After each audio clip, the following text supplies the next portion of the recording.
Imagina que una voz empieza a hablar dentro de tu mente, pero no es tuya, que tu cuerpo actúa por sí solo, que tus palabras cambian, que tu rostro se transforma. Imagina que cada noche te sientes menos tú y más algo que no puedes explicar. Eso le pasó a Anneliese Michel.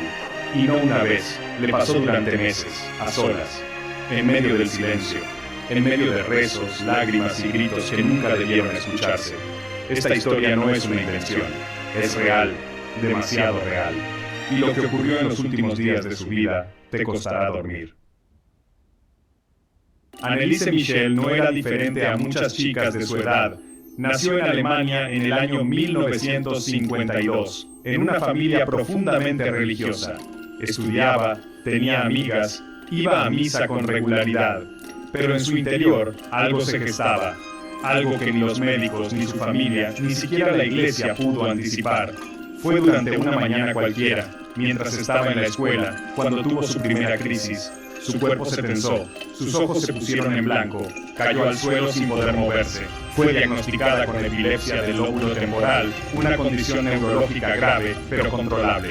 Le recetaron medicamentos, le dijeron que todo estaría bien, pero las crisis no eran solo físicas. Lo que vino después no cabía en ningún diagnóstico médico, y en este punto la ciencia comenzó a quedarse atrás. Con el paso de los meses, Anneliese comenzó a notar que ya no estaba sola, incluso cuando nadie más estaba cerca. Escuchaba voces, voces que la insultaban, que le decían que no valía nada, que debía morir. Empezó a ver rostros deformes a su alrededor, rostros que solo ella podía ver. Comenzó a rezar compulsivamente. Pasaba horas de rodillas frente al crucifijo de su habitación.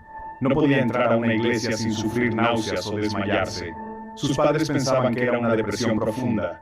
Los médicos seguían ajustando sus medicamentos, sin ningún resultado.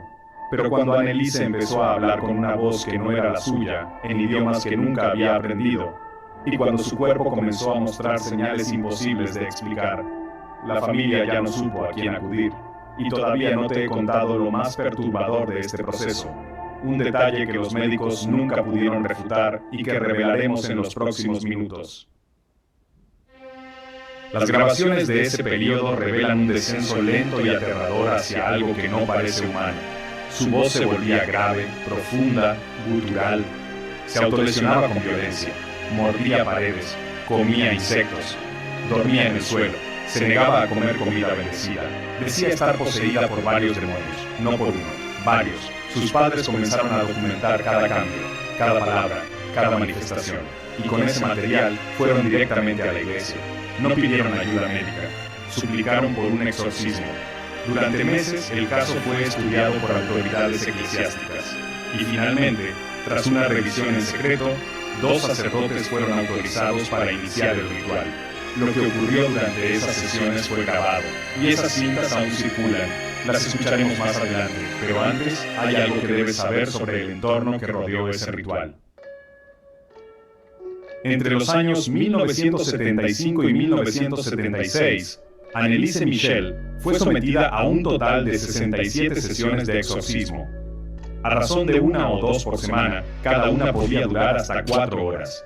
Su cuerpo, cada vez más débil, se sacudía como si algo lo atravesara por dentro. Su voz cambiaba constantemente. Los sacerdotes dijeron que hablaban con distintos demonios: Caín, Judas, Nerón, Hitler, incluso Lucifer. Durante el proceso, Anneliese revelaba detalles históricos que nunca había estudiado. Detallaba rituales antiguos en latín, describía hechos que no podían estar en su memoria. Y sin embargo, nada de eso fue lo más aterrador.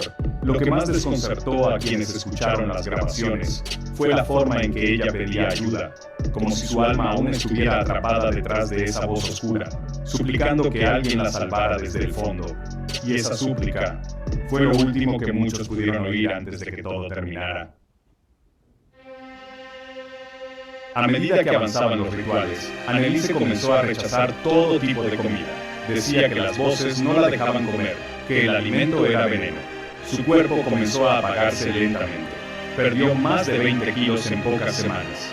Tenía heridas abiertas por las rodillas, provocadas por arrodillarse cientos de veces al día. Su rostro ya no era reconocible. En su diario, aún con letra temblorosa, escribió frases que hielan la sangre. Decía que lo aceptaba, que debía sufrir, que estaba pagando por las almas de otros. Y lo más inquietante es que sus padres y los sacerdotes también lo creían. Nadie la obligó a comer, nadie la internó, porque todos pensaban que su sufrimiento era parte del proceso, que aquello no era enfermedad, sino una guerra espiritual. Lo que no sabían es que la guerra ya tenía un desenlace inminente. El 1 de julio del año 1976, Anneliese murió en su cama. Tenía 23 años. Su peso al morir fue de 30 kilos. Las imágenes de su cuerpo post-mortem son escalofriantes. Su rostro parecía haber envejecido décadas. Las marcas en su piel eran evidencia de un proceso que había ido mucho más allá de lo físico. Su muerte no fue un final silencioso, fue el inicio de una tormenta. La policía inició una investigación. Los médicos forenses revelaron que la causa directa fue desnutrición y deshidratación severa. Sin embargo, los audios y testimonios revelaban otra cosa. Durante los rituales finales, Anneliese gritaba con fuerza inhumana. Decía que no quería morir, pero que había sido elegida, y que lo que habitaba en su interior no la dejaría salir hasta el último segundo. En 1978, los dos sacerdotes y los padres de Anneliese fueron llevados a juicio por homicidio negligente. Fue un proceso tenso, largo, rodeado de cámaras, manifestaciones y opiniones encontradas. El tribunal escuchó las grabaciones, leyó los informes médicos, interrogó a expertos. Lo más impactante fue cuando se reprodujo en sala uno de los audios más perturbadores. Una voz profunda, grave, se superponía con la de Anneliese. Gritaba en alemán antiguo, se burlaba de la fe, se reía del sufrimiento. Algunos asistentes abandonaron el tribunal, otros lloraron. El resultado fue una condena leve. Se les impuso libertad condicional, sin tiempo efectivo en prisión. Pero el veredicto real quedó en la conciencia colectiva. ¿Quién tenía razón? ¿La medicina? ¿La iglesia? ¿O acaso todos fallaron?